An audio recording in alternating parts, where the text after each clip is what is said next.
잘 보내셨어요?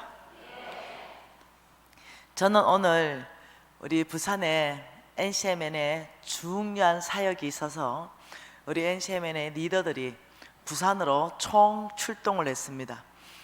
각 지부의 지부장님들이 다 오셨고 우리 단체의 대표이신 홍성건 목사님까지 지금 부산에 와 계십니다. 그래서 부산에서 오늘 11시부터 지금 이 시간까지 아주 중요한 미팅을 하고 예배를 드리고 전략들을 논의하고 이런 시간을 가졌습니다. 이 부산을 어떻게 하면 복음화, 부산이 전국에서 복음률이 제일 낮습니다. 네, 지금 이제 겨우 6%, 7%. 부산 이러면 미전도 종족이 많은 지역 이렇습니다. 그래서 지금 우리 NCMN에서 특히 부산을 타겟하고 어떻게 하면 복음을 15%까지 끌어올릴 것인가 많은 고민을 지금 하고 있습니다.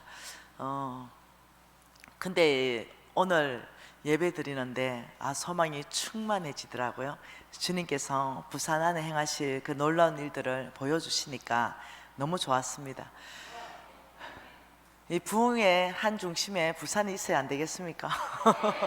이 부산을 통해서 얼마나 바다를 통해서 열방으로 나가기가 쉬운 지역이겠어요? 그래서 기대가 큽니다. 저희들도 최선을 다해서 부산 땅, 그 다음 이 경남, 울산까지 저희들이 이렇게 섬기기 위해서 지부가 있습니다. 부산, 울산, 경남, NCMN 지부가 있고 이 지부는 교회를 섬기는 지부입니다. 어떻게 하면 교회가 이 사역을 할 것인가, 내일 제가 그런 부분을 소개할 수 있는 기회가 있으면 또 소개하도록 하겠습니다. 오늘 좋았던 것은 주님께서 부산을 향하는 이 마음, 거기에 부흥을 보았다는 것입니다. 그래서 제 안에 굉장히 기쁨이 있습니다. 오늘 사실 맛있는 것도 먹으러 가고 싶고 부산에 모처럼 와서 회도 한 사라 더 먹고 싶고 이런 거 모든 거 누르고 부산 복음화를 위해서 시간을 다 내어놓았습니다. 근데 더 좋으네요. 기쁘고 즐겁고 이렇습니다. 여러분 어떠세요? 주님께서 여러분 안에 각 사람에게 많은 말씀을 하시는 줄 믿습니다. 어떤 사람에게는 믿음으로 사는 삶을 도전하고 또 어떤 사람에게는 어제 보았던 이 만몬, 이 만몬에 대해서 새롭게 또 알아가는 그런 시간도 되고 이렇습니다. 여러분 믿음으로 산다는 것은 하나님 음성 듣고 사는 것이에요. 믿음으로 산다는 것은 하나님 말씀 따라 사는 거죠. 믿음으로 산다. 자, 믿음은 눈에 보이지 않죠. 믿음은 눈에 안 보이는 거죠. 그럼 누가 믿음이 있고 누가 믿음이 없을까? 이런 부분에 대해서 헷갈릴 수가 있는 거죠. 하나님께서는 분명히 중심을 보신다고 말씀하셨어요. 이게 지금 중심을 보시는데 사람은 외모를 봐요. 이 중심을 보시는데 이 중심은 눈에 안 보인다는 거죠. 이 안 보이는 이 중심, 이것을 어떻게 측정한다는 거죠. 사람은 외모를 보거니와 나 여호와는 중심을 본다 이렇게 했는데 이 안 보이는 중심을 하나님은 뭘로 보냐는 거예요. 여러분 이 믿음이라는 것, 신앙이라는 것, 이 믿음, 이걸 사람들은요 굉장히 주관적으로 생각합니다. 믿음은요 절대로 주관적으로 계산될 수 없습니다. 믿음은 객관화 시켜야 됩니다. 이 믿음은 객관화를 시켜야 건강할 수 있습니다. 객관화가 시킨다, 이 말은 무슨 말이냐면 나도 알고 남도 알고 하나님도 아시는 거, 이게 객관화예요. 이게 주관적이다, 이거는 광신자입니다. 그냥 나 혼자 내 믿음이 좋다라고 얘기하는 거예요. 믿음은 눈에 보이지 않죠. 눈에 보이지 않지만 믿음은 객관화 시킬 필요가 있는데 어떻게 객관화를 시킬 것인가, 이 부분에 대해서는 여러분 바람을 한번 생각해 보세요. 바람, 이 바람 이거 눈에 보이나요? 이거 안 보이는 거예요. 그런데 모두가 바람이 있다는 걸 안다는 거죠. 눈에 보이지 않는데 말입니다. 그 이유는 이 바람에 대해서 어떤 사람은 바람을 바로 맞아요. 그러면 지금 이 바람이 시속 한 60km로 부는 것 같아? 이렇게 얘기해요. 근데 어떤 사람은 건물 좀 비스듬히 있는 거죠. 건물이 바람을 한번 막았어요. 아닌 것 같아. 지금은 시속 한 30km밖에 안 돼 보이는데 똑같은 바람인데요, 시속이. 그런데 평가가 다르다는 거죠. 그러면 이 바람을 객관적으로 측정해야 된다는 거죠. 그러면 이 바람을 객관적으로 측정하기 위해서는 이 풍력계라는 걸 설치하면 돼요. 풍력계를 설치하면 객관적으로 시속 60km 정확하게 측정이 된다는 거죠. 이 바람이 지금 어디서 부는 거야? 동에서 서를 불어? 모르는 거죠. 느낌으로 아는 거죠. 왜요? 바람이 큰 건물에 부딪히면 바람의 방향이 또 바뀌거든요. 그렇게 할 수 없다는 거죠. 풍량계라는 걸 설치해서 정확하게 바람의 방향을 측정할 수 있다는 거예요. 마찬가지입니다.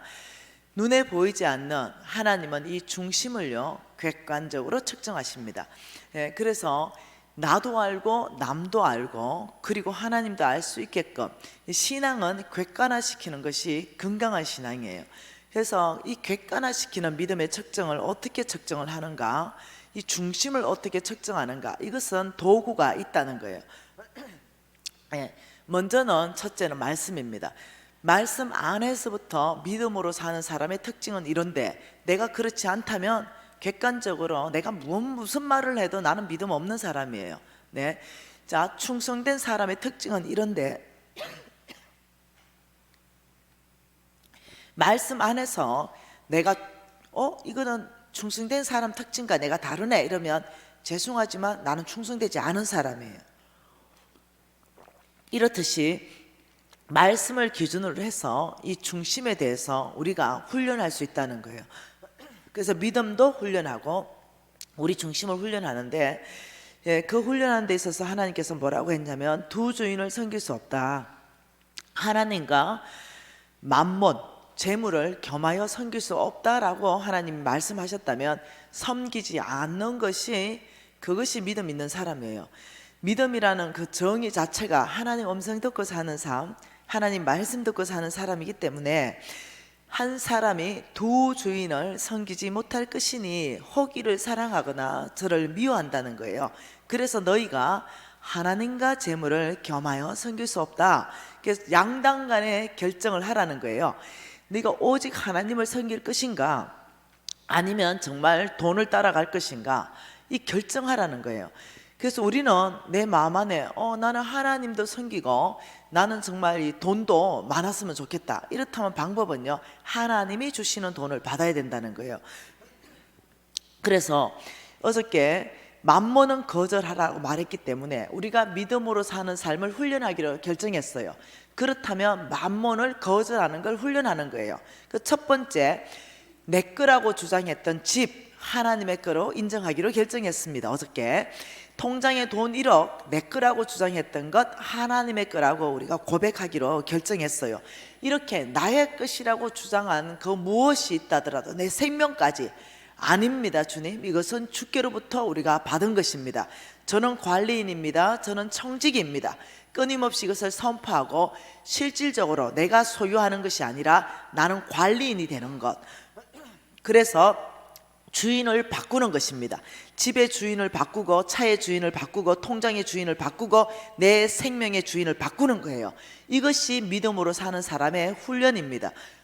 그래서 어저께 우리가 만몬은 끊임없이 우리가 가지고 있는 모든 것을 네가 소유주야, 이것은 너의 것이야 이렇게 속이지만 우리는 너 하나님 말씀에서부터 나의 것은 아무것도 없다고 말했다. 내 생명까지도 내가 빈손으로 왔고 내가 주께로 갈 때 빈손으로 가게 될 것이다. 나는 아브라함의 씨로서 주께서로 받은 모든 축복은 온 땅에 또 나를 통해서 축복이 흘러가기 위해서 온 이 모든 것, 나는 하나님 뜻대로 내가 살 것이다. 이 훈련하는 거죠. 근데 만몬은 행복의 기준이 돈이다. 돈이 많으면 행복하고 돈이 적으면 행복하지 않다. 이래 속임으로 인해 가지고 인색한 사람으로 끌어간다는 거예요. 근데 우리는 하나님의 형상입니다. 하나님은 얼마나 넉넉하신지 당신의 생명까지도 내어놓았습니다. 원래 우리 심장 안에요, 인색하게 움켜잡을 때보다 손을 펼칠 때가 100배 행복하게 되어 있습니다. 우리가 내 거로 이렇게 킵하고 계속적으로 쌓을 때보다 우리가 어려운 사람 도와주고 그들이 행복하게 하고 그들이 하나님 위로를 크게 받고 그들이 소망이 끊어졌다가 소망 가운데 나오는 걸 보면 그 돈을 킵했는 그때 그 주는 어떤 안정감보다 100배로 행복하고 즐겁고 오히려 내가 주님의 일을 했기 때문에 안정감이 더 생깁니다. 안 해봤기 때문에 모를 뿐이에요. 돈이 행복의 기준이 아니라 오직 우리가 하나님의 뜻 한가운데 있을 때 그때가 우리가 가장 행복한 것입니다. 그래서 이렇게 하나님은 우리를 어떻게 합니까? 부유하죠. 풍성합니다. 풍성한데 굉장히 묶어버립니다. 이 세상은 정확하게 하나님의 나라와 세상의 나라는 반대입니다. 세상은 이렇게 말합니다. 돈 벌어서 남 주냐? 돈 벌어서. 근데 하나님의 나라는요, 돈 벌어서 남 주라 이렇게 되어 있습니다. 어릴 때였습니다. 어릴 때 막 친구들하고 놀 때 친구들 엄마들이 우리가 워낙 공부 안 하고 놀러 다녔기 때문에 늘 했던 말이 이겁니다. 야야 제발 좀 공부 좀 해라. 공부해서 남 주냐? 우리 어머니들 다 고생했기 때문에 그 시대에 너희들이 공부를 해야 출세할 거고 돈을 벌 것이고 행복하게 살 거 아니냐? 돈 벌어서 남 주냐? 공부를 해야 돈을 잘 벌 거 아니냐? 이런 말씀을 친구 엄마들이 많이 했습니다. 그때 제가 반문했습니다. 우리 엄마는 공부해서 남 준다던데요? 우리 엄마는 돈 벌어서 남 준다던데요? 저는 맨날 소리 들은 게 뭐냐면 어릴 때부터 공부하면은 남을 줄 수 있고 남을 도와줄 수 있고 네가 돈을 벌면 남을 또 도와줄 수 있다. 늘 그런 말을 했는데 우리 엄마의 메시지와 친구 엄마들의 메시지가 진짜 너무 달랐어요. 그래서 내가 많이 꿀밤도 맞았습니다. 그 친구 엄마들한테 쓸데없는 소리 한다고.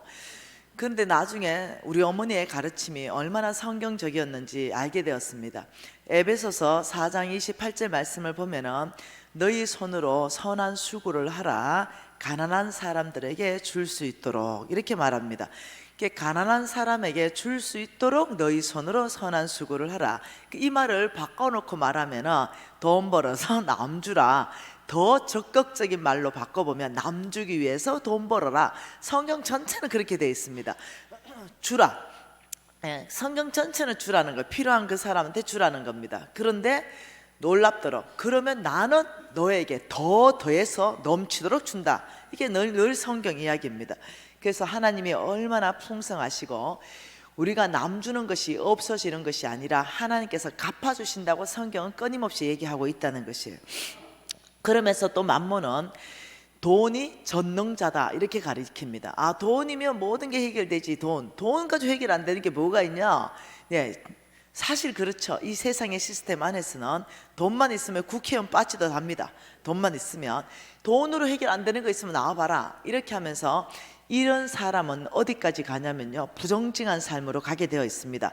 돈으로 모든 것을 해결할 수 있다 이런 사고관에 딱 잡히게 되면요, 이 사람의 삶은 돈을 사랑함이 일만하게 뿌리가 되고 악한 열매를 맺게 된다 이렇게 되는데, 이 사람은 모든 것이 만몬이 이렇게 말하거든요. 돈은 전능하다. 돈으로 해결해라. 돌아갈 거 뭐가 있냐? 돈으로 해결하고 빨리 더 빠른 길로 가라 이렇게 얘기하는 거예요. 저는요 이것이 만몬의 거짓말인지를 모르고 좋은 어떤 선배들의 조언으로 받아들였습니다. 제가 혼합신앙이 있었다 했잖아요. 성경은 절대 진리라고 생각하지 않고 성경도 좋은 내 삶의 참고서, 그리고 선배들의 조언도 참고서, 그리고 좋은 내가 경영학 이론 개론을 배웠던 것도 참고서, 그래서 온 이 믹스를 시켜가지고 성경 말씀대로도 하고 선배들의 조언대로도 하고 내가 배운 이론대로도 하고 이렇게 막 사업을 펼쳐갔습니다. 그래서 선배들이 이렇게 말했죠. 야, 세금 그거 다 내면 안 된다. 세금 낼 돈으로 세금 이중장부하고 분식회계하고 그 돈으로 네가 좋아하는 아프리카 선교사 도와주라. 차라리 그 돈으로 교회를 세워라. 그게 훨씬 더 가치 있지 않냐? 왜 세금 내봐도 우리나라 부정직하잖아. 공무원들이 떼먹잖아. 뭐 이런 얘기 굉장히 설득력 있게끔 다가옵니다. 그래서 제가 절대 진리의 성경을 놓지 않다 보니까 그렇다, 너무 일리가 있다. 내가 세금 아무리 많이 내도 공무원들이 떼먹는 데는데 차라리 내가 그 돈을 이부중 장부하든 분식회계를 하든 해서 내가 차라리 아프리카에 선교사 도와주는 게 100번 낫겠다, 이런 생각이 쭉 들어오는 거예요. 여러분, 영적 전쟁은 어디에서 시작되냐면은 생각에서 시작됩니다. 이 생각을 누가 장악하냐 따라서 결과는 그대로 일어납니다. 이 생각 안에서부터 우리가 성령께 장악되느냐 아니면 악한 영에게 장악되느냐 따라 가지고 생각 안에, 여기가 영적 전쟁터입니다. 귀신들, 바깥에 있는 귀신들, 이런 건 아무것도 아니에요. 왜? 예수의 이름 앞에 그들이 무릎 꿇고 떠나가고, 이런 게 무서운 게 아닙니다. 정말 어떠냐면 무서운 것은 우리의 생각을 내어준다는 거예요. 사단에게 내어준다는 거죠. 저는 그렇게 되었어요. 생각을 사단에게 내어주다 보니까 내 생각을 사단이 장악하게 되었어요. 그러니까 그렇지, 개처럼 벌어서 정성처럼 잘 쓰면은 그러면 되지, 굳이 내가 이렇게 세금에 충성할 필요가 뭐가 있냐, 이런 생각이 쑥 들어오다 보니까 이제 제 안에 삶이 부정직한 게 드러나기 시작하는 거예요. 그래서 제가 사업을 할 때 높은 위치에 있는 국회의원들, 이런 사람들에게 뒷돈을 대주기 시작했습니다. 이유는 정보를 빼기 위해서였습니다. 그래서 정보를 빼서 그런 국회의원들이 정보를 줍니다. 그러면 그 정보에 제가 이제 입찰을 하게 되고, 그런 입찰을 하게 되면은 입찰에 뭐 최고의 어떤 금액을 쓰는 사람, 혹은 중간 금액, 혹은 최저 금액, 이런 것들을 다 정보를 캐내서 입찰에 들어갑니다. 입찰에 들어갈 때도 그냥 이렇게 들어가는 게 아니라 입찰 마감 1분 전까지 기다리고 있습니다. 왜요? 정보가 나오거든요. 그러면 거기서 착수금을 3천만 원 달라 그럽니다. 그러면 착수금을 3천만 원 넘겨주면, 내가 입찰에 당선되면 그러면 나머지 7천만 원 이제 넘겨주면 되는 거예요. 그래서 이제 착수금 넘겨주고 기다리고 있으면, 예를 들면 얼마 써넣어라, 이게 이제 떨어져요. 그걸 그대로 써놓으면 내가 당선돼요. 그러면 이제 내가 이미 1억이 건너갔기 때문에 1억을 빼야 돼요. 그러면 다음 철근 하나라도 빼야 됩니다. 그러면 철근 하나라도 빼려 그러면 어떻게 해요? 또 다른 사람들에게 또 뇌물을 또 줘야 되는 거예요. 그래야 또 어떻게 이게 또 허락서를 받으니까. 이런 식으로 사업을 하는데 돈은 모이기 시작했습니다. 돈은 많아지기 시작했고, 괜찮네, 이러면서 이 영역이 그것뿐 아닙니다. 다른 영역까지 번져가기 시작했습니다. 근데 양심의 가책이라는 게 하나도 없었어요. 여러분 아십니까? 이 죄를 짓고 죄를 또 짓고 죄를 또 지으면 담대해집니다. 그게 두려워지는 것이 아니라 처음 죄를 짓을 때만 좀 두렵지, 짓고 아무 일 없네요, 사업이 망하는 것도 아니고, 그러면 좀 더 담대해지고, 그러면 좀 더 적극적으로 이제 더 부정직하고 이제 이렇게 됩니다. 그렇게 하면서 이제 제 양심이 이제 마비되기 시작하는 거죠. 여러분, 저는 대학 다닐 때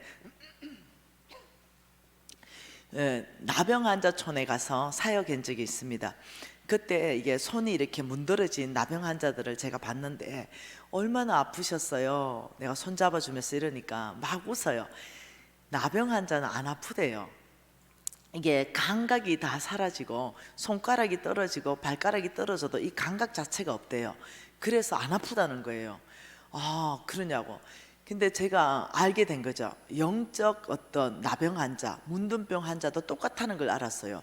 뭐냐면 아무리 하나님의 말씀이 선포되어도 이게 양심에 가책이 안 오는 거예요. 이게 양심의 찔림으로 와가지고 행동을 돌이키질 않는 거예요. 영적 문둥병 환자에 제가 걸려 있는 거예요. 그런 상황에서 뭐 성경 읽어도 뭐 여러 번 정직하라 말 있어도 뭐 그거는 성경에 있는 얘기고, 나는 지금 돈 열심히 벌어가 좋은 일을 해야 되는 사람이고, 별로 그 성경 말씀이 저의 삶에 영향력이 없는 거죠. 이런 상황 가운데서 얼만큼 이제 제가 이 영적 문둥병 환자가 됐냐면은, 제가 뭐 물건을 막 팔잖아요. 물건을 팔면 그 다 이제 뭐 한 10만 원 정도 받아야 되는 물건이에요. 그런데 어리숙한 아줌마가 오는 거예요. 그리고 무지하게 제가 이제 안경점을 했는데 그 10만 원 받고 팔아야 되는 태예요. 근데 플러스 마이너스 10% 정도 받아도 되는데 제가 어리숙한 아줌마가 이제 그 우리 안경 기사들하고는 이미 다 얘기가 되어 있어요. 10만 원짜리 많이 받으면 플러스 10%, 적게 받으면 마이너스 10% 이렇게까지 융통성 있게 해놨어요. 그런데 어떤 사모님이 오셨는데 너무 순진하고 착한 거예요. 그래서 제가 열심히 커피도 타드리고 봉사도 하고 이러니까 이 사모님이 또 내가 보통 친절합니까?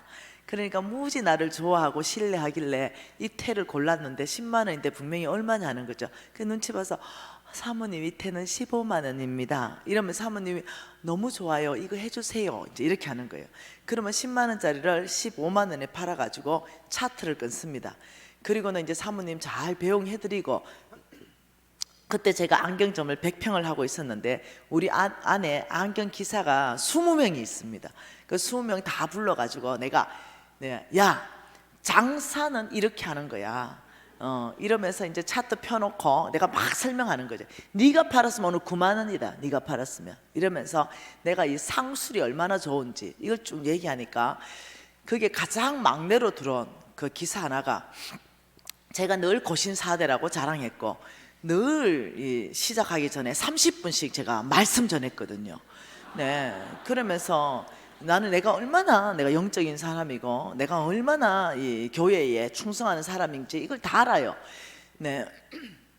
근데 그 막내가 사장님 그 고신사대도 부정직합니까? 내가 왜냐하면 저는 그게 저의 영적 자존감이었거든요. 내가 고신 출신이라는 게 그래서 내가 야 고신사대하고 부정직하고 뭐가 지금 이거 관련이 있냐 이러니까 그거 분명히 10만 원 받아야 되는 건데 사장님은 그 15만 원 받으면 이거는 거의 사기 수준 아닙니까? 이래 말은. 그래서 내가 니는 그러니까 잘린다고 내가 니는 그러니까 그렇게 니는 이 사업 수단이 없으니까 그러니까 네가 팔면 9만 원이라고 내가 이러면서 내가 어디 이게 사기냐? 내가 커피 타준 가격, 내가 상담해준 가격, 내가 안경 시력 검사해준 가격, 내가 그 서비스 차지라는 게 있지 않냐? 이게 상술이지 무슨 놈의 이게 사기냐? 근데 그 아이 눈에는 사기인데 나는 이미 감각이 상실된 거예요. 이걸 사기라는 생각 자체가 안 드는 거죠. 예.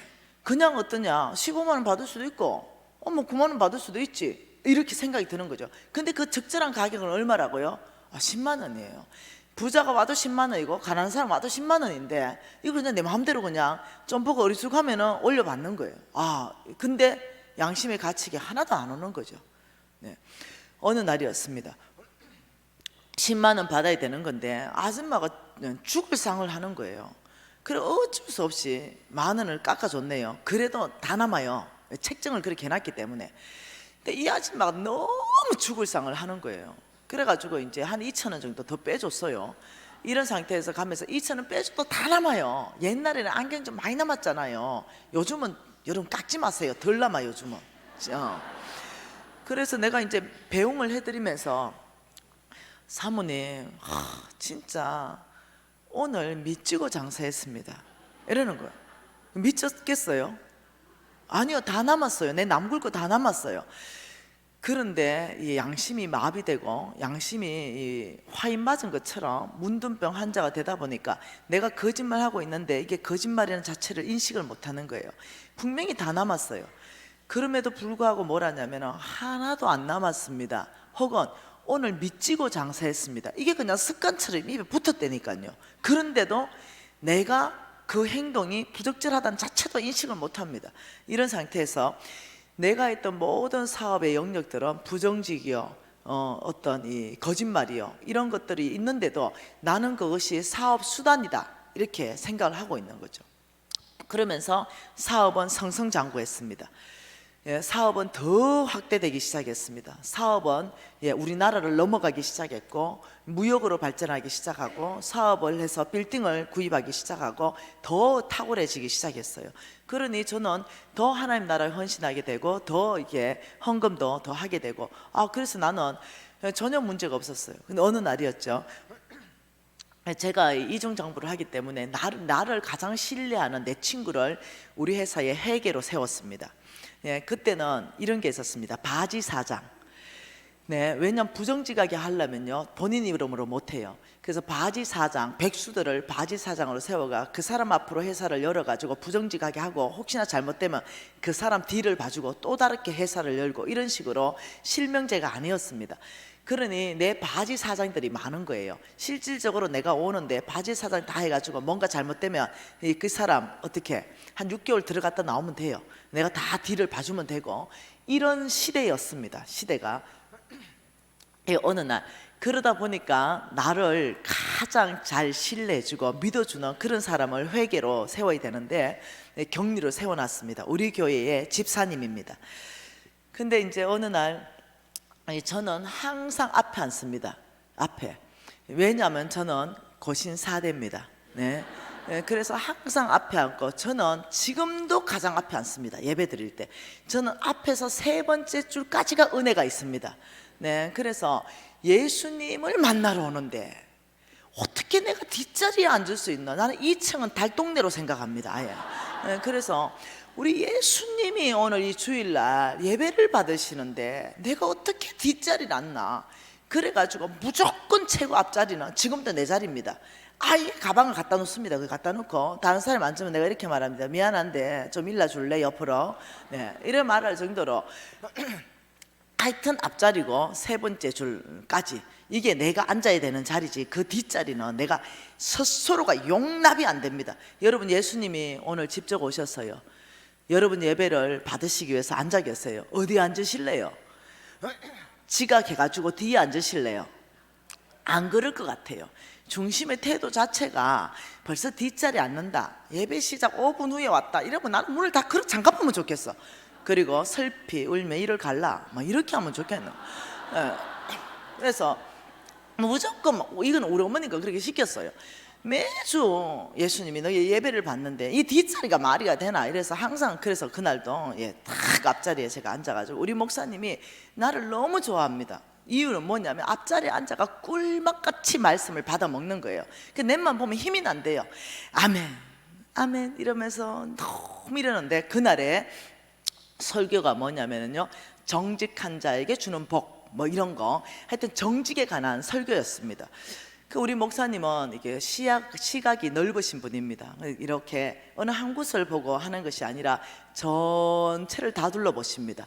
2층부터 시작해가지고 큰 교회예요. 이 교회보다 지금 큰 교회입니다. 전체를 다 둘러보시고 늘 얘기하십니다. 그리고 또 이렇게 어느 클라이막스 때는 딱 이렇게 행동도 나오시고 이러는 분이에요. 그런데 이제 정직하라 이런 부분에서요, 놀랍더러 나하고 눈이 딱 맞은 거죠. 제일 앞에 있으니까. 그래서 나하고 눈이 딱 맞았는데 내 눈을 딱 쳐다보면서 이렇게 말하는 거죠. 정직하라 이러는 거예요. 그래서 나하고 눈이 딱, 자매님 마음이 어때요? 네, 괜히 이렇게 쿡 찍히는 거예요. 왜냐하면 이미 부정직한 게 있는데 내하고 눈이 딱 마주쳐서 정직하라 이러니까 우연이겠지 이러고 이제 있었는데, 또 뭐 다른 설교를 다 이렇게 또 하시더니 2층을 둘러보시더니 한 번 더 눈이 마주쳤는데 또 딱 하더니 정직하라 이러는 거예요. 그 2번째 딱 그러니까 마음이 약간 상하려 그러더라고요. 우연이겠지. 이런 또 막 설교하더니 3번째 손가락을 딱 지적하더니 정직하라 이러는 거예요. 그때 딱 드는 생각이, 내 친구 회계 집사 격리 이거 잘라야 되겠다. 우리 담임 목사님한테 다 일러줬구나. 이제 마음이 막 속이 부글부글하기 시작해요. 얼마나 부글부글한지 그냥 죽을 지경이 됐어요. 그러니까 이제 내가 이걸 담임 목사님한테 다 일러줬다 쳐보자, 이제 혼자 생각하는 거예요. 그렇다고 이 많은 수많은 이 성도 앞에 눈을 딱 마주쳐가지고 손가락을 딱 지적하면서 정직하라, 아유 담임 목사님 진짜 그러시면 안 되지. 표적 설교를 하시고 이러면 안 되지. 이제 담임 목사님에 대한 이 거역하는 마음이 이제 올라오는 거예요. 그리고 계속 남만 찍어서 정직하라 이러니까 이런 생각이 드는 거죠. 진짜 나를 보고 까는 설교를 하시네. 또 이런 설교 되는 속으로 이제 건강하지 않는 반응들이 내 안에 다 일어나가지고 괜히 담임 목사님이 그날부터 미워지기 시작했습니다. 그래가지고 그 다음부터는 막 강의 자체가 안 돌아. 설교가 빨리 막 끝나기만 해버려라 이런 생각이 드는 거죠. 그래가지고 목사님 축도할 때 가버렸어. 내가 목사님 축도할 때 집에 가가지고는 이제 삐진 거죠. 그래서 내가 바로 내 친구한테 전화했습니다. 네 담임 목사님한테 다 일러줬나? 이러니까 내가 너무 창피스러워서 일러주지를 못한다. 내가 이러면 네 고신사대가 돼가지고 맨날 나한테 부정지가 시키는데 내가 그 남사 싫어서 어떻게 일러주는. 내가 너가 해서 때려치워버리고 싶다 막 이제 이래 된 거예요. 그래가 네가 그럼 일러진 거 아이가? 그러니까 내가 왜 일러주노? 막 이래 된 거예요. 그럼 어떻게 알았지? 네, 그리고 그냥 넘어갔어요. 그리고 저는 또 고신사대이기 때문에 날마다 성경을 읽어야 돼. 그래서 이제 날마다 이제 성경을 이렇게 읽고 이랬는데 그날따라 정직해야 되는 말씀이 너무 많은 거예요. 그날따라. 그래서 성경 읽고 싶지 않은 거죠. 그래서 이렇게 덮어놓고 이제 뭐 다른 일 하다가 갑자기 약간 불안한 거예요. 그래서 여러분 그때는 저는요 20대 점을 좀 쳐봐야 되겠다. 점. 저는 성경으로 점을 많이 쳤습니다. 그리고 기도하고 주여 한 말씀 내려 주시옵소서. 주여 한 말씀 내려 주시옵소서. 이래가지고 이제 딱 주님 앞에 폈습니다. 그때 주님이 한 말씀을 내려주신 말씀이 잠언서 21장 6절 말씀을 내려주신 말씀이에요. 잠언서 21장 6절 말씀 같이 한번 읽어볼까요? 속이는 말로 재물을 모으는 것은 죽음을 구하는 것이라. 곧 불려다니는 안개니라. 갑자기 속이는 말로 재물을 모으는 것은 죽음을 구하는 것이다. 이게 점 쳤는데 이게 나온 거예요. 이제 이 눈이 이것을 이게 쑥 들어온 거예요. 어미 이제 덮어놓고 너무 그때부터는 이제 불안하기 시작한 거죠. 불안하기. 네. 꼭 있잖아요. 제비 뽑는 거 사람이 뽑지만 우리 뭐 신년도 말씀 뽑잖아요. 그렇듯이 뭐 이렇게 딱 하나님. 그래가 그때부터 이제 뭔가가 불편한 거예요. 이거 잘못하면 이거 큰일 나는 거 아닌가? 목사님을 통해서도 말하고 이거 뭐 성경을 말해서 말하고 이건 뭔가 좀 해결할 수 있는 방법이 없을까? 그러니까 생각이 났어요. 속죄제물 이게 생각이 났죠. 그래서 1억을 봉투에 넣었습니다. 그 부정직하게 번 돈 1억을 봉투에 넣어가지고 그날 이제 1억을 헌금을 한. 여러분 내 20대 1억은요 어마어마한 금액이었습니다. 지금도 큰 돈인데 그 엄청난 큰 돈이요. 그 1억을 이제 딱 넣으면서 선교회비를 딱 냅니다. 그리고는 여러분 1억을 내고 나면요 사람이 자동적으로 이렇게 목에 기부서가 들어가. 뭔가 아주 뿌듯하고 내가 뭔가 굉장한 일을 한 것 같고 하나님이 나만 사랑할 것 같아요. 여러분 안 해봤어요? 한번 해보세요. 이 일이 이 1억이라는 그 큰 돈 이 내놓고 나면 하나님은 나만 좋아할 것 같고 나만 사랑할 것 같고 나만 기름 부으실 것 같고 내가 부자 될 것 같고 이런 느낌이 들어요. 그래서 내가 그 1억을 딱 내니까 내 마음이 모든 죄가 다 탕감받은 것 같은 거죠. 이제 그러면서 나오면서 하나님 내가 좀 부정직했지만 개처럼 벌어졌지만 내가 정성처럼 저건 쓰고 있으니 하나님이 탕감해 주시니 너무 감사합니다. 내 스스로 그냥 다 그냥 결정내고 끝내고 나가면서 더 부정직할 수 있는 힘을 거기에서 다 얻고 나가는 거예요. 그래서 이제 또 어떻게 그 다음 날부터는 이제 죄를 다 해결했으니까 또 이제 부정직하게 해가지고 또 돈 벌고 이게 반복적으로 되었습니다. 근데 성경은 뭐라고 하는지 여러분 한번 보고 싶은 거예요. 성경에서 이 정직과 부정직에 대해서 얼마만큼 말씀하는가. 여러분 경제 키워드 이 만몬은요 돈을 가지고 모든 걸 해결하라 이러면서 이 만몬의 가장 강력한 영향력 중에 하나가 뭐냐면 부정직입니다. 굉장한 부정직으로 사람을 몰아가서 하나님의 진노를 사게 하는 거, 이게 만몬이 우리에게 쏘기는 거지 하나님이 아니더라는 거죠. 잠언서 말씀 한번 봐보십시다. 여러분 잠언서 2장 7절 말씀 다 찾으면 좋겠습니다. 잠언서 2장 7절 같이 한번 읽어볼게요.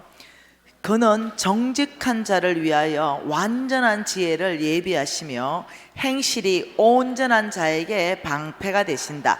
이때 이 행실이 온전한 자는 정직한 자를 말합니다. 정직한 자에게 지혜를 주시고 정직한 자에게 방패가 되어 주신다. 방패는 뭡니까?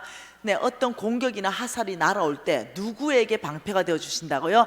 정직하게 행한 그 사람에게는 하나님이 방패가 되어서 그 날아오는 모든 화살들이 막힌다는 거예요. 또 한번 읽어보십시다. 11장 1절 한번 읽어보십시다. 11장 1절 같이 한번 읽어볼까요? 쏘기는 저울은 여호와께서 미워하시나 공평한 추는 그가 기뻐하시느니라. 6절도 읽어보십시다. 정직한 자의 공의는 자기를 건지려니와 사악한 자는 자기에게 잡히느니라. 하나님은 누구신가? 그 정직한 저울을 만드신 분은 주님이시라는 거예요. 공평한 추를 만드신 분은 주님이십니다. 하나님은 그 정직한 추와 정직한 저울을 쓰는 그 사람을 기뻐하십니다. 우리 소고기 근 쏘겼잖아요. 옛날에 막 저울을 쏘기고, 이거 하나님 원하지 않는 거죠. 또 읽어봅시다. 15장 19절 한번 읽어보십시다. 게으른 자의 길은 가시 울타리 같으나 누구의 길이 대로예요? 정직한 자의 길은 대로니라. 16장 8절도 읽어볼까요? 적은 소득이 공의를 겸하면 많은 소득이 불의를 겸하는 것보다 낫다. 부정직하게 돈 버는 거, 그 많은 것보다도 정직하게 버는 것이 적어도 훨씬 낫다는 거예요. 이유가 있습니다. 네, 이유. 하나님 왜 그런지 이유 나중에 설명할게요. 11절 같이 읽습니다. 공평한 저울과 접시 저울은 여호와의 것이요 주머니 속의 저울추도 다 그가 지으신 것이다. 하나님이 당신이 얼마나 정직한가를 말씀하시는 거예요. 끊임없이. 20장 10절도 읽어볼까요? 한결같이 않는 저울추와 한결같이 않는 대는 다 여호와께서 미워하신다. 부정직을 미워하신다는 얘기입니다. 그러면서 21장 6절 말씀이 쏘기는 말로 재물을 모으는 것은 차라리 죽음을 구하는 것이다. 여러분, 하나님의 이 경제 키워드, 하나님이 주시는 재물을 열 수 있는 키가 정직입니다. 네, 이 경제 영역의 문을 열 수 있는 것이 정직이에요. 네, 예를 들어서 이 예술 영역이 문을 열 수 있는 게 거룩함이라면, 가정 영역에는 예를 들면 사랑이라면, 종교 영역의 긍휼이라면, 과학기술 영역 안에서는 어떤 이 지혜, 창조, 네, 그다음 교육에는 지혜, 그다음 정치에는 공의, 경제 영역이라면 열 수 있는 키가 뭐냐면은 세워져야 되는, 하나님 성품으로 세워져야 되는 게 정직이에요. 하나님이 주시는 재물은 정직한 재물입니다. 그러니까 돈을 버는 것도 정직한 방법, 돈을 쓰는 것도 정직한 방법, 이게 주께서 주시는 재물이라고 말하는 거예요. 그런데 성경에는, 나중에 다 찾아드릴게요. 성경적 기반은, 성경 말씀에는 이렇게 말합니다. 너희들이 부정직한 재물을 모아놨다 하더라도 그 부정직한 재물로 너네 자녀들을 배부르게 하지 않을 것이고, 그 부정직한 재물이 너의 자녀에게 흘러가지 않게 할 것이며, 그 부정직한 재물은 내가 속히 내가 너에게서 취해서 올 것이다. 너에서 취해서 내가 의인에게 줄 것이다. 이게 성경 말씀 안에 끊임없이 나오는 얘기라는 거예요. 어느 순간까지는 부정직한가 기회를 준다는 거죠. 제가 지나서 생각해 보니 우리 어머니의 신앙으로 하나님께서 굉장히 저에게 기회를 많이 주셨습니다. 회개할 수 있는 기회, 그 수많은 사람들이 예배했는데 우리 담임 목사님을 통해서 그날 나에게 3번이나 경고하시면서 너는 정직해야 된다. 이건 특별한 하나님의 은혜인 거죠. 근데 이 양심이 마비가 되고 양심이 화인 맞고 문둥병 환자가 되니 이 하나님이 주신 이 기회를 놓치면서 오히려 담임 목사님을 거역하는 거예요. 오히려 담임 목사님을 대적하는 거죠. 오히려 담임 목사님이 나를 찍어서 무슨 까는 설교를 했다 이런 식으로 오해를 하는 거예요. 지나서 내가 생각해 보니까 하나님을 굉장히 많이 떠나 있었던 거죠. 영적 감각도 상실해져 있었고 점점점 돈을 위해서, 돈에 의해서 돈을 따라가는 삶을 살고 있었는데 여전히 나는 그걸 알지 못했어요. 여전히 교회 잘 나왔고, 여전히 새벽기도 드렸고, 여전히 헌금 잘했고, 봉사 많이 했고, 그러니까 내가 점점점 크리스찬이 아니라 정말 종교인이 되어 가는데, 크리스찬이라면 이 말씀 앞에 움직여서 해야 되거든요, 마음이. 그런데 이 마음이 무뎌진 거예요. 여러분도 진단할 수 있어요. 나는 영적 문둥병 환자 몇 기인가? 네, 주일날 목사님 설교에 은혜를 못 받은 지가 3개월이 넘었다. 목사님 문제 아닙니다. 똑같은 설교로 다른 사람 다 은혜 받고 있습니다. 내 문제입니다. 그거 일기입니다. 일기. 3개월 동안 내가 은혜가 없다. 암 일기 이러면 심각하죠. 암 일기 이러면 도려내야 되겠죠. 수술해야 되겠죠. 잘라내야 되겠죠. 내가 3개월 벌써 됐네 이러면 일기. 나 1년인데도 아직 나는 교회에 예배할 때 기쁨이 충만하지 않고 내가 이 감각이 없다 이러면 여러분 1년 정도 지나면 3기 정도 됩니다. 3기 이 정도 되면은 죽음이 왔다 갔다 하죠. 이 정도 되면 뭔가 결단해야 되죠. 여러분들이 자가 진단해 보면 되는 거예요. 그러면 믿음으로 산다. 이걸 객관적으로 풍력계와 풍량계, 이게 뭐냐면 말씀이라는 거예요. 오늘 잠언서 말씀만 잠깐 봐도 강력한 풍력계와 풍량계를 설치해 보니 내가 부정직하게 이렇게 말씀에 위배돼서 하니 나는 믿음의 사람이 아닌 거예요. 믿음의 사람은 말씀이 이렇다 그러면은 그 부정직한 걸 청산하기 시작하고 회개하고 돌이키기 시작하면서 정직하게 살기를 시작하는 거죠. 내가 부정직하게 살다 보니까 나도 속이고 사람도 나를 속이는 거예요. 제가 그 피시 종류를 좋아합니다. 이게 조기를 좋아하는데 조기를 구우면 한 자리에서 막 10마리도 먹고 이래요. 그래서 육고기는 덜 좋아합니다. 이게 피시 종류를 좋아하는데 내가 너무 조기를 좋아해서 제가 정말로 이게 좋은 거 이렇게 돈을 많이 주고 내가 시키면요 놀랍죠. 수입 조기가 와요. 분명히 돈은 국산 조기 값을 보냈는데 나도 속이니까 나도 속임을 또 당하는 거죠. 분명히 한우 소고기를 분명히 돈 주고 사왔는데 집에 우리 엄마가 끓여 먹어보더니 요거는 수입육이라는 거예요. 그러니 온 사회 전체가 부정부패한 국가로 만들어가는 거, 이거 만몬의 전략입니다. 여러분들은 혹시라도 여러분 영역 안에 혹시라도 이런 부정직한 재물이 여러분에게 있다면 오늘 이 말씀이 여러분에게 찬스로 만들면 좋겠습니다. 저처럼 오히려 거역하고 대적하고 이러지 마시고 이것이 나에게 정말 하나님이 주는 어쩌면 찬스일지 모르겠다. 내가 이 부분에 대해서 정말로 돌이켜야 되겠다. 차라리 부정직한 거 하지 말라 그래요. 왜? 부정직한 것에 계속적으로 있으면 하나님이 이제 성경에서 뭐라고 하냐면 네 재물을 때가 되어서 내가 취해올 것이다. 그 생각지도 못하는 방법으로 날아가 버리는 거예요. 그 재물이 상상도 못하는 방법으로. 이 부분에 대해서 하나님이 굉장히 강력하게 말씀하고 있습니다. 그래서 부정직한 재물은 속부, 세상에 속한 부자들은 그런 부정직한 재물, 그 만몬이 주는 재물로 이제 돈을 취합니다. 그러나 성부, 하나님이 만들어가는 거룩한 부자, 이 사람들은 부정직한 재물을 거절합니다.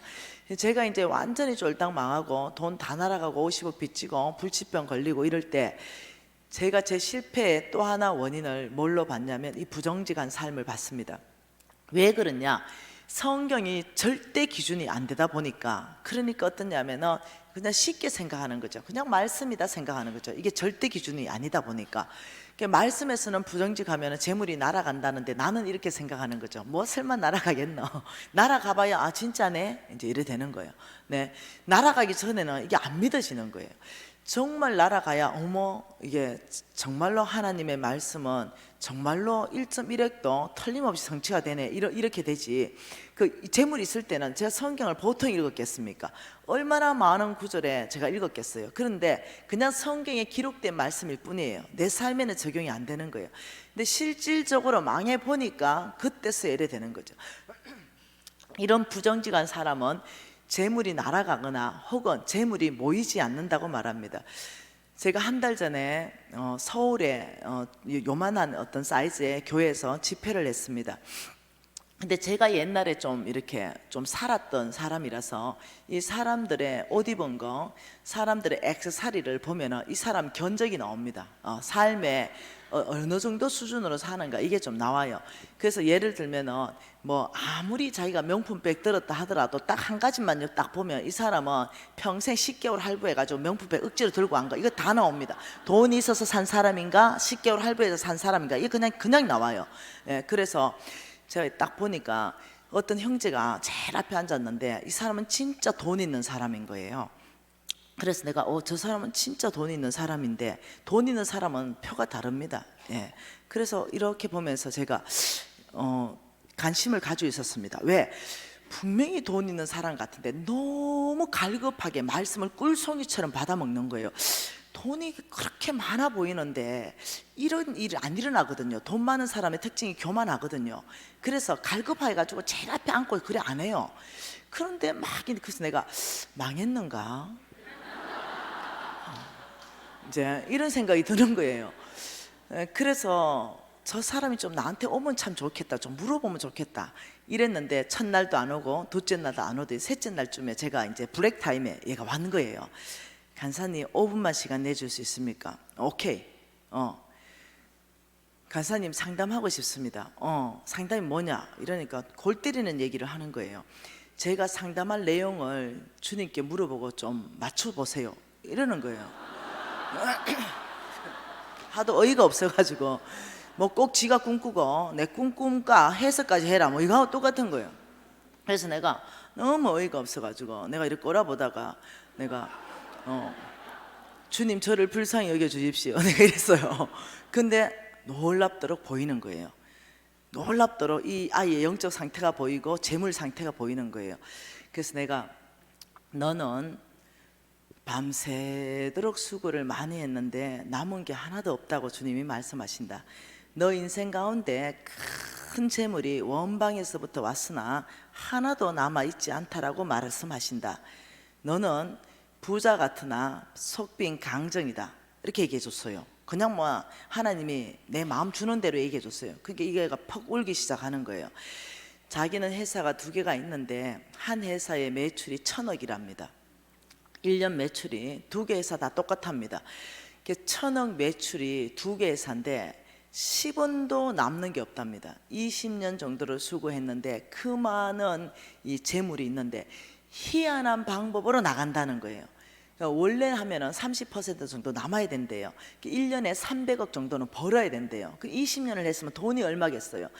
그런데 20년이 지난 지금 자기는 빚더미 위에 있고 10원도 남아 자기가 그렇다고 사치한 것도 아니래요. 10원도 남아지지 않고 이래서 자기가 유튜브 강의를 들으면서 자기가 하나를 깨달은 게 있대요. 자기의 그 사업의 그 중심은 부정직이래요. 이 부정직하지 않고 뇌물 주지 않으면 이 사업체가 유지가 되지가 않는데요. 그러면서 이것이 너무 크게 고민했고 향후 앞으로 20년 지나서 동일하게 수고는 하고 돈은 벌지만 내가 남는 게 없다면 자기 인생이 너무 허할 것 같아요. 그래서 뭔가 이번 집회를 참석해서 결단을 해야 되겠다 싶어서 온 거예요. 그러면서 이제 이 사람은 내가 이 부정직을 끊으면 자기의 모든 매출이 다 사라진다는 거죠. 그래서 내가 도전했습니다. 사라지면 어떠냐? 매출 있어도 빚진다며 내가 그 매출이 이 1,000억을 해도 빚진 거 하나도 없다며. 그러면 사라지면 어떠노? 차라리 하나도 없고 빚지는 것보다 뭐 한 달에 1,000만 원씩 버는 게 홀랐겠네. 결단하시라고. 부정직한 거 청산하기로 결단하시고 덜 벌기로 결단하시고 다시 시작하시라고 강력하게 얘기를 해줬어요. 그러니 그 형제님이 아주 비장한 각오로 간사님 제가 다시 한번 시작해 보겠습니다. 이렇게 해서 제가 감사하는 그런 시간들이 있었습니다. 여러분 혹시 이 메시지가 여러분 심장 안에 걸리는 사람들은 이 메시지를 주님이 주시는 세컨 찬스다 라고 생각하고 좀 받아들이면 좋겠습니다. 그래서 더 이상은 부정직하지 않겠다 결단하시고 입술에부터 거짓을 제해야 되겠다. 제가 이제 정직하게 된 지가 20년 정도 됩니다. 20년 정도 제가 한 번도 부정직한 적이 없습니다. 제가 왜냐하면 철저하게 제가 회개하고 돌이켰습니다. 그래서 저의 옛 삶에 더 이상 제가 그렇게 살고 싶지 않고 이제는 죄를 미워합니다. 그래서 여러분도 더 어려움에 가기 전에 이 메시지가 여러분에게 찬스가 되기를 원하는 마음이 있다는 거예요. 그리고 이 만몬은요, 5번째, 빚지게 합니다. 뭐 한다고요? 빚지게 합니다. 믿음으로 사는 삶을 훈련한다. 이거 간단하지요. 말씀대로 훈련하면 되는 거예요. 부정직한 사람을 부정직을 거절하는 거, 이 자체가 믿음으로 사는 걸 훈련하는 겁니다. 실패했다더라도 또 훈련하고, 실수했다더라도 또 훈련하십시오. 그러면 여러분이 정직해지는 거죠. 여러분, 저는요 정직하고 싶었습니다. 제가 병도 들었고, 제가 부정직에게 벌었던 돈도 다 날아갔고, 이제는 이 메시지도 이제는 심장 깊이 알았고, 저는 정직하고 싶어가지고 몸부림을 쳤습니다. 그리고 주님 앞에 헌신하는 시간이 한 번 있었어요. 주님, 내가 다시 한번 부정직하다면 차라리 내 생명을 거둬가십시오. 저는 더 이상 부정직한 게 싫습니다. 이렇게 제가 고백하는 시간이 있었습니다. 그리고는 저는 제가 굉장히 정직해진 사람으로 이제 되었다라고 확신했습니다. 그런데 어느 날 깍두기가 저를 찾아왔습니다. 그리고 돈을 몇 천만 원 빚진 거, 그게 일수선 거, 일수 깍두기가 찾아와가지고 이제 돈을 내놔라. 내가 돈 없다. 이러니까 우리 아이가 그때 유치원을 다니고 있었는데 우리 아이 사진을 내 앞에 몇 장을 던져 놓는 겁니다. 너 그 아이 어느 유치원 들어가는지 다 파악해놨다. 아이가 사라지기를 원하느냐? 돈을 가져올래? 딱 이렇게 하는 거예요. 근데 저는 정말 정직하고 싶어서 헌신했단 말이에요. 그런데 정직할 수 있는 환경이 안 만들어지는 거예요. 이 아이 목숨이 걸린 거예요. 지금 납치하겠다는 거죠. 그 압박을 하는 거죠. 그래서 굉장히 제 안에 두려움이 들어온 거예요. 너무너무 두려움이 들어가지고 어떻게 방법이 없는 거죠. 근데 제가 국가 자격증이 있어요. 이 국가 자격증을 대여해주면 그 뭐 2년 대여해주거나 3년 대여해주면 일시불로 3,000이든 5,000이든 받을 수 있는 거예요. 그래서 제가 고민하다가, 왜냐하면 이 아이가 꼭 납치될 것 같은 거예요. 하나님이 이 아이를 보호할 거라는 그 생각은 안 드는 거예요.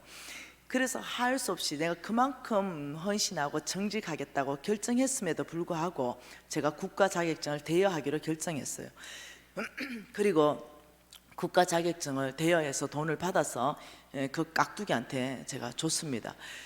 그리고는 너무너무 내 안에 실패감, 내 안에 너무너무 정죄감, 너무너무 내 스스로에 대한 실망감 때문에 견뎌지지가 않는 거예요. 내가 이렇게 정직하고 정말 다시 한번 살려고 몸부림치는데도 정직하게 사라지지 않는 것 때문에 너무 내 안에 고통이 찾아왔어요. 어느 날 12시 넘어가지고 모든 문이 잠겼을 때, 아무도 없을 때 제가 본당에 올라왔습니다. 올라와가 두 다리 뻘치고 앉아가지고 제가 인생에 있어서 그렇게 실패감에 잡혀본 적이 없어요. 나는 내가 이렇게 말했어요. 아니, 눈물 날라 그러냐. 아버지, 저를 버리십시오. 저는 소망이 없습니다. 아버지, 저는 희망이 없습니다. 저는 여전히 부정직합니다. 아버지, 저에게 기대를 끊으세요. 저는 이것밖에 안 돼요. 이러면서 난리가 난 거예요. 제 안에 제 심정은, 아버지, 저를 붙잡아 주세요. 아버지, 저를 불쌍히 여겨주세요. 이건데 이제 다른 말로 나오는 거예요. 그러면서 제가 몸부림을 쳤던 시간들, 아버지도 이제 저에게 더 이상 기대하지 마세요. 저를 놔주세요. 이러면서 저는 부정직한 사람이에요. 저는 그것밖에 안 되는 사람이에요. 제가 이거예요. 이러면서 그날 한 2시간 울었나요? 엄청나게 울고 있는데 너무 많이 울어서 거의 탈진했습니다. 그런 상황에서 엎어져 있는데 주님이 찾아오셨어요. 그때 주님이 찾아오셔서 저에게 2가지를 보여주셨습니다. 그것이 뭐였냐면은 베드로가 예수님하고 만나는 장면이었습니다. 베드로가 이렇게 말했죠. 모든 사람이 부인해도 저는 예수를 부인하지 않겠습니다. 아니다, 네가 다 굴기 전에 나를 3번 부인한다. 이게 무슨 소리입니까? 이 모든 사람이 부인해도 저는 절대로 당신을 부인하지 않는다, 이렇게 말했어요. 네, 근데 닭 울기 전에 부인을 한 정도가 아니라 저주까지 퍼부었습니다. 이런 상황에서 이 베드로가 너무나 실패감에 사로잡혀서 옛날 삶으로 돌아가 버렸어요. 고기 잡으러 어부가 되어버렸습니다. 그때 우리 예수님이 저한테 깊은 내면 가운데 질문했습니다. 딸아, 베드로의 그때 그 고백이 진심이었겠냐 거짓이었겠냐? 나는 모든 사람이 주를 부인해도 저는 절대로 주를 부인하지 않겠습니다. 이 베드로의 그때 고백할 때 그때 그 고백은 진실이었단다. 이걸 저를 위로하시는 거죠. 저하고 오버랩시키기 시작했습니다. 네가 절대로 정직하게 살겠다고 나한테 헌신한 거, 네 마음 그 진심으로 내가 받았다, 이렇게 말씀하시는 거예요. 그러면서 우리 예수님이 부활하셔서 제일 먼저 베드로를 찾아가는 거예요. 그리고 베드로 보고 이렇게 말했죠. 야, 너 부인 안 한다며. 그런데 네 그럴 수 있냐, 저주까지 하고. 이렇게 했다면 그날 베드로는 죽었을 겁니다. 그런데 우리 예수님이 베드로에게 이렇게 말합니다. 베드로야, 네가 날 사랑하느냐? 이렇게. 베드로가요, 담대하게 예라고 대답할 수 있는 질문은 그거 하나밖에 없었어요. 왜? 예수님을 사랑하는 그 베드로의 마음은 진심이었거든요. 그 우리 예수님이 대답하지 못하는 걸로 질문하는 것이 아니라, 베드로야, 네가 날 사랑하느냐? 대답할 수 있게끔 길을 여시는 주님이 저에게 그날, 딸아, 네가 날 사랑하느냐? 그래서 베드로가 대답하고, 주님이 아십니다. 3번 대답했어요. 그때 가장 실패감과 가장 정죄감에 사로잡혀 있는 그 베드로에게 사명 줍니다. 너는 이제 앞으로 사람 낚는 어부가 될 것이다. 그렇듯이 그날 주님이, 딸이야, 네가 날 사랑하느냐? 예 라고 대답했을 때 주께서 저에게 내 양을 먹이라고 말씀하셨어요. 그때 주께서 사명 주셨습니다.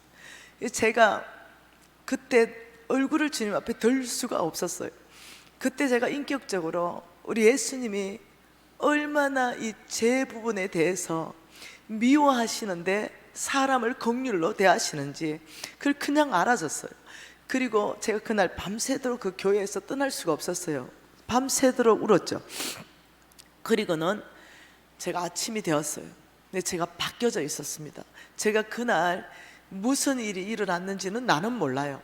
그런데 제가 미워졌어요. 그냥 제가 싫어졌습니다. 그냥 예수님이 죄를 바라보는 그 시선이 내 안에 다 생긴 거예요. 그래서 제가 이 비슷한 일이 또 있었습니다. 이 깍두기 같은 애들이 왔죠. 그리고 제가 집에 있는데 석유를 들고 왔습니다. 그리고 내 발이 부어버렸죠. 그리고는 이 나이트 하나를 딱 켜더니, 돈을 내놓을래? 내가 나이트를 지금 여기 던져버릴까? 이렇게 말했어요. 근데 저는 더 이상 부정직해서 해결하고 싶지 않았어요. 근데 그 건너방에는 우리 아들이 있었습니다. 굉장히 두려움에 휩싸였어요. 근데 주께서 저의 마음을 강하게 붙들어 주셨어요. 그래서 내가, 던지십시오. 차라리 저를 죽이십시오. 내가 더 이상 타협하지 않겠다. 그냥 싫어졌습니다. 그리고 저는 마땅히 제가 지은 대가를 받겠습니다. 그 던지세요. 나이타 던지세요. 그래서 당신이 마음이 풀린다면 그렇게 하세요. 그렇지만 제가 은혜를 구합니다. 한 번만 기회를 주신다면 제가 반드시 이 돈을 갚겠습니다. 근데 이 사람이 그냥 나이타를 던지지 못하고 그냥 집을 나갔습니다. 저는 이 사건들을 통하면서 더 이상 죄라는 그 자체가 그냥 싫어졌습니다. 그냥 이 하나님의 사랑에 이 충만함을 입으면 두려움을 내어 쫓는다는데 정말로 자유케 되었습니다. 그 이후로 제가 죄의 유혹을 받은 적은 없습니다. 이 부정직한 유혹 자체가 저한테 오지를 못했습니다. 왜냐하면 저는 목숨 걸고 놓으라고 얘기했고 싫었기 때문에. 그래서 제가 이 하나님의 크신 가장 실패했고 가장 연약할 때, 가장 정죄감에 사로잡혔을 때, 그때 하나님께서 나에게 대답할 수 있는 그것으로 질문한 거에서 굉장한 많은 아이디어를 얻습니다. 나는 그때까지 어떤 사람이었냐? 뭐 말을 할 때 모든 증거 자료를 다 확보해서 들이댑니다. 그리고 이랬잖아. 그 사람이 예, 제가 그랬어요. 이렇게 할 때까지 몰아붙였습니다. 그리고 긴 건 기고 아닌 건 아니고 칼 같은 성격이었어요. 근데 우리 주님께서 더 이상 그러지 말라고 했습니다. 더 이상 사람을 코너에 몰지 말고 더 이상 그렇게 하지 말라 그랬어요. 그래서 제가 그때부터 바뀌기 시작하고 이 사람의 어떤 연약한 부분들은 도와줄 수 있는 방법들을 내가 따르게 보고 늘 대답을 할 수 있는 이 방법으로 대화하는 법들을 제가 인격적으로 배우기 시작했습니다.